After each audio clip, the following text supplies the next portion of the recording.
And welcome back to the show, listeners. Well, we've got a very special guest on the phone right now because Sordid Ordeal are about to drop an album that I know a lot of you are very, very excited about. So we thought today we would actually get Lawrence from the band to talk a little bit about this album that you all want to hear so, so badly. Welcome to the program, mate. Thank you so much for having me. It's great to be here. Now, mate, like I said, there are a lot of people out there who are very, very keen to hear this album. And of course, this weekend you've actually got a listening party happening. But are you excited or are you nervous about revealing this beast to all of your fans out there? I think I'm relieved. I think it's one of those albums that's been sitting in the chamber a little bit too long, because we started recording it before COVID, and as you can imagine, like all of the restrictions on gathering and distance, you couldn't go with more than 5 kilometers from your house and stuff. There were a lot of spanners thrown in the works during the production of this, so I think what could have been like a 6 month recording process ended up being like a 4 year recording process. What was that like for you? Like, did that, because some bands I've spoken to during that time have enjoyed that period of time when they were able to record a track and then go away and listen to it a few times and make changes and stuff like that. And then other bands I've spoken to have hated it. In fact, I spoke to one band who recorded an album and then listened to the track so many times they grew to hate them and scrapped every single one of them. Was it a frustrating time for you, or did you actually kind of enjoy being able to spend that much time on one album? I think for a band that were a little bit more raw and a little bit more lo-fi in their approach to their music, it might have been fine. But with this album, we had a 12-piece choir on a few of the tracks. We had a string quintet.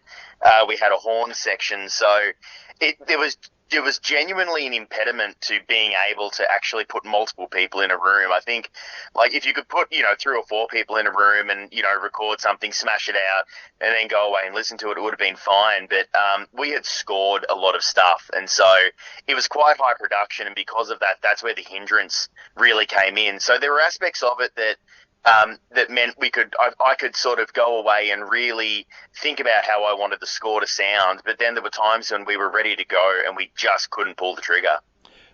Like you said, you do so many amazing things on this album with choirs and quintets. Talk us through that process. Like, when you were writing these tracks, did you get a feeling of what you wanted on each track and then went out and got it, or was it things where you recorded and then decided, no, this needs a little bit more? This album's been in the making a long time. I think when I first started writing this music, I envisioned it in a way that I just didn't have the resources to pull it off. And so, whereas some of these songs were written in the heat of the moment, 10 or 12 years ago or even longer, now we're bringing the album out as a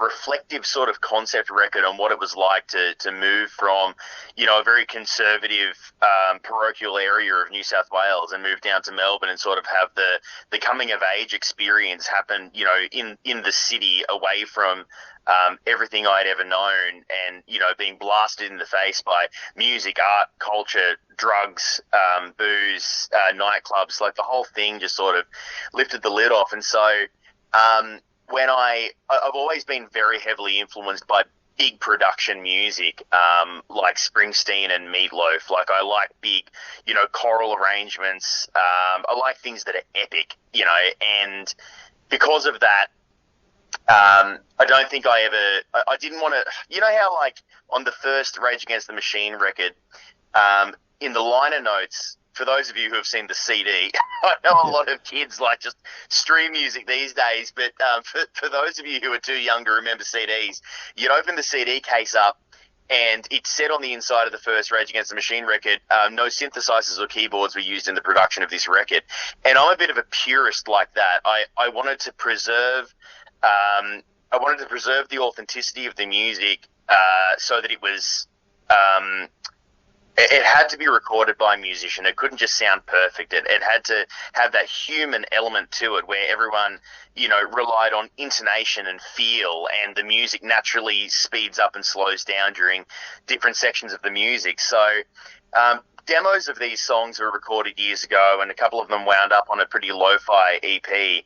But, as I got older and I sort of figured out how to put together choral arrangements, and I met the right people to sort of help me out with the scoring and stuff, it became much more a reality that I was going to be able to produce the record I always envisioned that I could produce.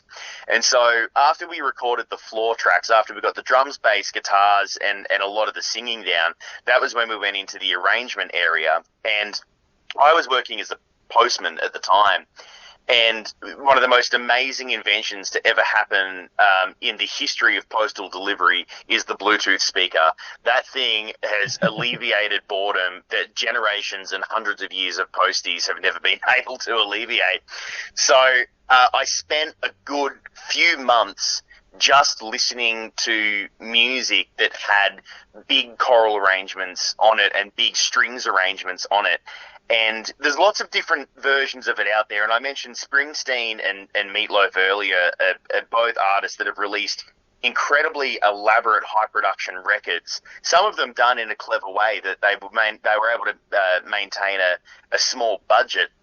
But in particular, in the lead up to recording the strings parts, I listened to a lot of late 60s and early 70s pop country. It was Glenn Campbell, Neil Diamond, and John Denver. Those three artists in particular, when you listen to their best songs, you listen to their best records, the string sections were just recorded fantastically, and a lot of them have, choral arrangements in the background as well.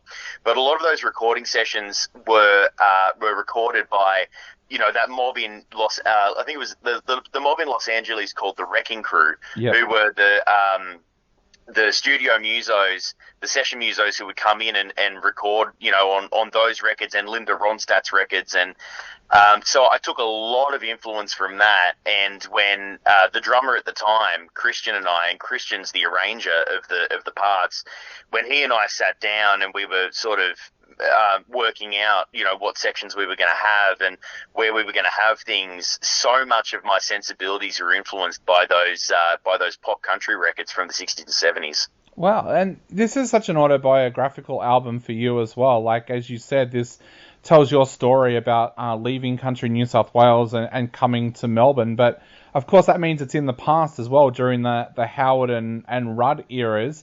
What was that like for you, going back and revisiting lyrics that you wrote during that time? Was that like a little bit of an emotional journey for you? It's funny that you ask me that. I've actually been, I've had to take a couple of days off work because I've been sick, and my sick activity, my go-to sick activity, is to just smash documentaries. And I saw a lot of hype around the new ABC series Nemesis about the Liberal Party leadership changeovers. And so I smashed 4 hours of that yesterday, and then I finished at 5 o'clock in the afternoon, and I went, wow, I went back to ABC iView and I watched The Killing Season, which is based around the Labor leadership changeovers at the time. And Kevin Rudd coming in 2007 and taking over from, what was it? I think it was 11 years of John Howard or something. Yeah. And the jubilation in that changeover and the inevitable disappointment you go through when you realize that, this isn't the second coming and you're going to get caught up in the same political bollocks that you were in before.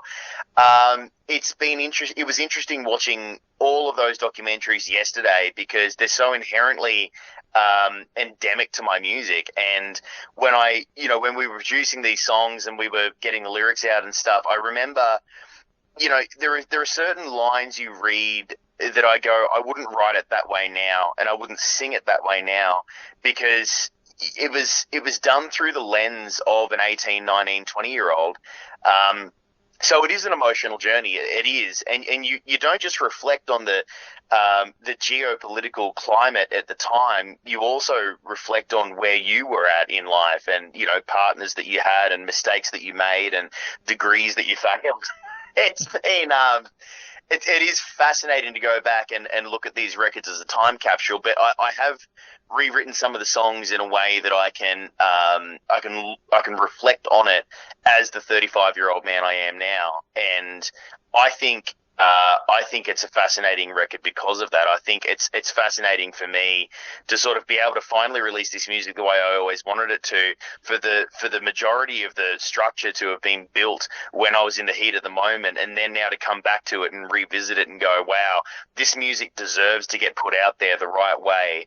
And I get to sort of look back on that story, which is such a quintessential story, I think, to tens of thousands of kids. I mean, when I was at La Trobe University in 2007, almost all of the friends I made in my first year were country kids that came in from Colac and Warrnambool and Warragul, and I was from Wagga Wagga in New South Wales. And it's an experience that I think tens of thousands of kids go through every year. And I know that we're not producing the kind of music that 16 to 20-year-olds are into at the moment, but I think it might strike a chord with a lot of people who are now my age, who are going to look back on that same period of their lives back then, where everything was new and euphoric, and aside from the personal mistakes that you made and the sometimes teething process of emotional growth, you also look back on a time when you didn't have as much responsibility, and you didn't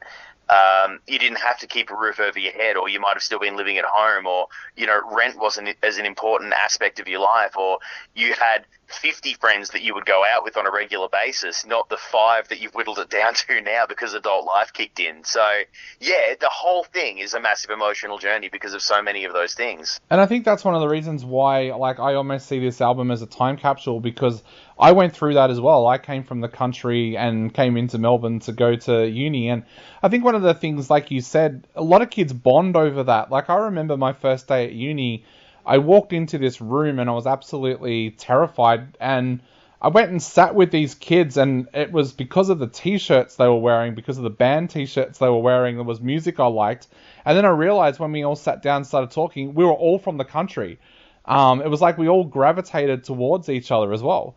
I experienced that very same thing, but I coming from such a sheltered childhood and a sheltered youth, moving down to Melbourne, I discovered kids that had already begun to discover their own expression. They had a taste in music outside of what their parents showed them. I didn't have too much of that, really. I wasn't very influenced by pop radio at the time. I think, I walked away from Wagga with effectively 3 artists that I'd gotten into on my own, which was effectively Nickelback, Evanescence, and Rammstein, and that was it. Yeah. And I came down to Melbourne and discovered, met all these kids from the country, but that was how I got into the Vasco era, for instance, and the Vasco era being this power trio of Aussie pub rock fucking bangers, and they just used to mercilessly tour through Western Victoria because they were from Apollo Bay, and they would smash, Warrnambool all the time and play at the Loft there. And so many of these friends that I made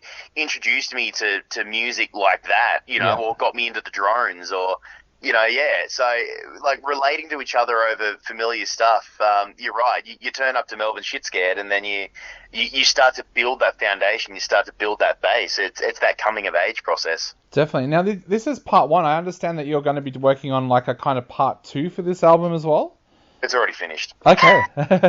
Yes. When I first conceived of this album, I think I imagined it on being released on CD, and that's a product of the time. When I moved down to Melbourne, and I was writing this music, over that period from 2007 to 2011, I don't think vinyl had its massive resurgence that it was starting to gain momentum towards. And so in my mind, an album was a 60 to 70 minute, piece of work that you fit on a CD. And then, vinyl started coming back, CDs fell out of vogue. I'm a bit of a purist for the craft and the art of the concept of the album.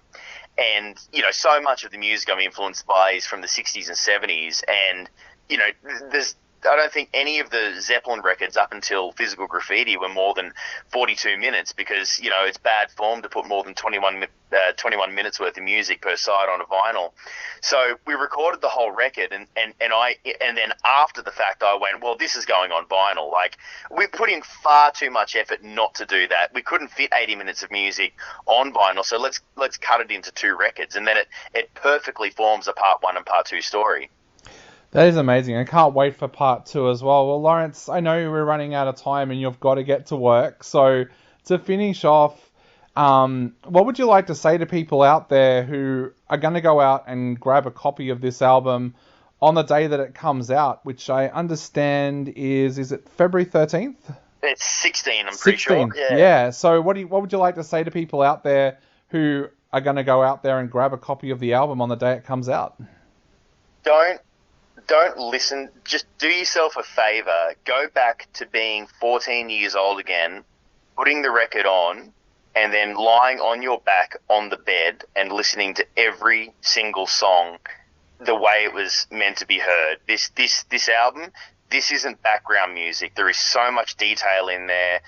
The lyrics are important. My message to people going out to get this record is, put it on and actually listen to it. Really indulge in it the way that you would have when you were younger. The way that, you know, that first record that you got, that you chose to get when you were a teenager, when you first started discovering music. I know life's busy. I know people have got to pay rent. I know that, you know, people have got mortgages and kids now. But if you get that opportunity, just lie on the bed, listen to the record, and listen to it through.